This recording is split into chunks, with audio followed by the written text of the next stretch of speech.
الرجل ذو البدلة الزرقاء هو الوصف الأكثر شيوعا هذه الأيام عن محافظها، الذي يرفض العمل المكتبي ويغادر مكتبه منذ ساعات الصباح الأولى للالتحاق بالعمال في الشوارع والساحات العامة، وهو ما شكل ظاهرة فريدة من نوعها لم يحتتها الأهالي من مسؤولين حكوميين سابقين، كما أنه يرفض الخوض في أي أحاديث سياسية ويعتقد أن عمل المحافظ يقتصر على تقديم الخدمات.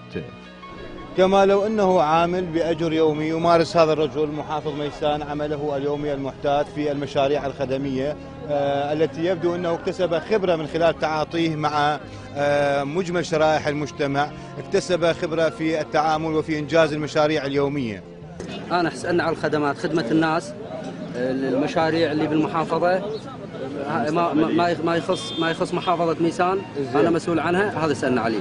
أي شيء سياسي يتعلق بالقضايا هاي مو من شأني، مو من شأني.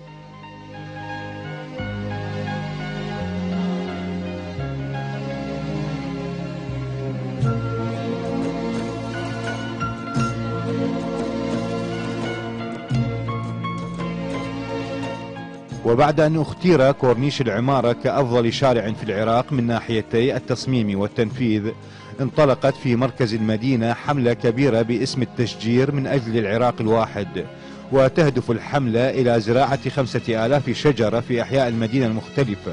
على مستوى الحملة هي محافظة ميسان تنفذ حملتين سنويا، هاي الحملتين حملات كبرى اللي هي الحملة الخريفية والحملة الربيعية.